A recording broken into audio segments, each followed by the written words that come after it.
तुम्हारे सिरों को अपने गले में धारण कर लिया। मैया पार्वती बोली फिर तो तुम महाकपटी हो। बोले क्यों? बोले ऐसे कैसे पति कि हम तो मरते जाते हर बार और तुम तो एक भी बार नहीं मरते। तुम क्यों नहीं मरते? तुम भी तो लीला में साथ देते हो हमारा। भगवान भोलेनाथ के नेत्र सजल हो गए। कहा देवी मैं इसलिए नहीं मरता क्योंकि मैंने अमर कथा सुनी है, और जो एक बार अमर कथा श्रवण कर ले वो जीवन में कभी मरे थोड़ी, वो तो अमर हो ही गया।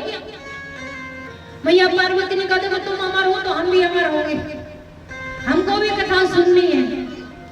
भगवान ने कहा महाराज ये कलयुग की कथा नहीं है महाराज कि 3 घंटे कथा सुनी घर पर जाकर आराम से लेट गए, कमर दुख रही, सिर दुख रहा।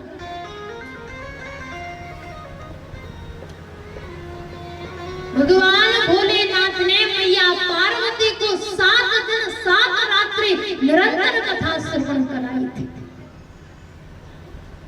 भगवान भोलेनाथ ने कहा देवी पार्वती हम आपको कथा श्रवण करावेंगे तो हम अपने नेत्र बंद करके श्रवण करावेंगे, इनके नेत्र खोलकर हमारा ध्यान भंग हो जाएगा। नेत्र बंद करके हम कथा श्रवण कराएंगे, फिर हमें पता कैसे चलेगा कि आप कथा श्रवण कर रही हो कि नहीं। भगवान भोलेनाथ ने कहा कि तुम हुंका देते रहना। हुंका का अर्थ होता है उत्तर देना। जैसे हमें कोई कहानी सुनाता है ना तो हम कहते हैं हाँ हाँ, फिर कैसे हाँ फिर, तो ऐसे तो संस्कृत का शब्द होता है जानते हैं ना, छोटा ऊ बड़ा ऊ। उसी प्रकार कहा संस्कृत में ऊ शब्द और हिंदी का हाँ एक होता है। तो भोलेनाथ ने कहा कि तुम हमको हूँ या हाँ जो है वो हूँ करके संस्कृत में बोलना है। मैया पार्वती को करते जाओ, भोलेनाथ कथा श्रवण कराते जाओ। अब कथा श्रवण की पद्धति क्या थी कि केवल मैया पार्वती सुने। कैलाश पर्वत पर जैसे ही भगवान भोलेनाथ ने अपनी डमरू की ध्वनि की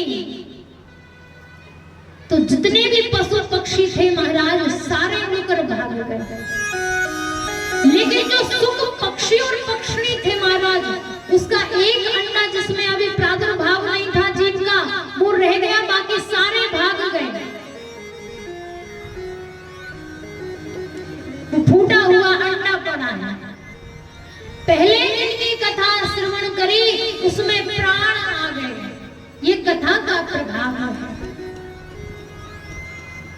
अंडा साबित हो गया, जिनका प्रादुर्भाव हो गया, प्राण आ गए उसमें। दूसरे दिन की कथा चली, तीसरे दिन का जो संवाद था महाराज तो मैया पार्वती को नींद आ गई। जैसे ही निद्रा ने घेरा नींद आ गई। अब इतनी सुंदर कथा, अब हुंका ना मिले तो कथा बंद हो जाएगी कि नहीं हो जाएगी? भोलेनाथ नेत्र खोल लेंगे।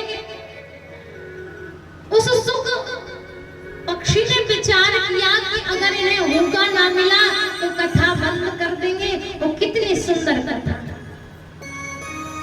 विचार करना जो तोता होता है केवल वही मनुष्य की भाषा बोल सकता है। तोता को कुछ भी बोलो तुरंत रिपीट कर देता है। तो वो तोता पक्षी वो शुक्र मैया पार्वती की ध्वनि में ही उत्तर देने लगा।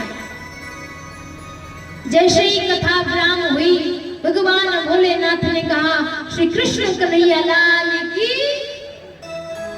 मैया पार्वती ने जैसे ही नेत्र खोले कहा प्रभु विदुर जी का क्या हुआ? फिर भगवान भोलेनाथ ने कहा देवी विदुर जी, अरे भगवान तो अपनी लीला समाप्त करके चले गए, आप विदुर जी की कथा कैसे ले गए? मैया पार्वती ने कहा कि भगवान क्षमा करना, निद्रा आ गई, हम सो गए और हमने अमर कथा को श्रवण नहीं कर पाया।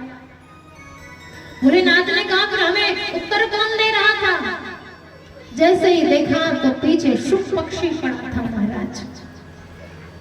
आज भगवान भोलेनाथ के क्रोध की कोई सीमा नहीं, अपना त्रिशूल उठाया और उस शुक पक्षी को मारने के लिए दौड़ पड़े। आज कैलाश पर्वत से बद्रीनाथ से महाराज वेद व्यास जी रहते थे। भोलेनाथ चले आ रहे हैं क्रोध में, आगे आगे शुक पक्षी, पीछे पीछे क्रोध में भरे भोलेनाथ हाथ में त्रिशूल लिए भागते चले आ रहे हैं।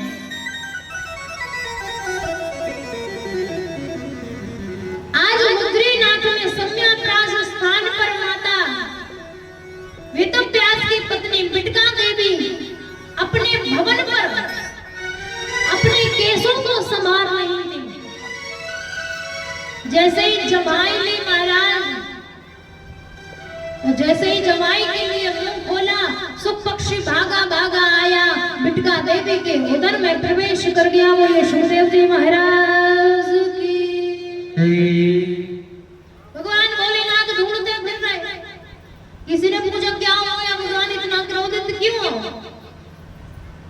भगवान भोलेनाथ ने कहा एक पक्षी ने हमारी अमर कथा की चोरी की है। कहा जिसने अमर कथा श्रवण कर ली, अमर कथा की चोरी कर ली, वो अमर हो ही गया, फिर आपका त्रिशूल क्या कर सकता है? तो अमर हो ही गया। आज नियम क्या है, पद्धति क्या है कि 9 माह के बाद जीव बाहर आ जाता है उधर से। लेकिन सुखदेव जी महाराज बिटका के गर्भ से 1 वर्ष नहीं, 2 वर्ष नहीं, पूरे 12 वर्ष हो गए, बाहर आने का नाम नहीं लेते। बिटका देवी ने वेदव्यास जी से कहा प्रभु मेरे गर्भ से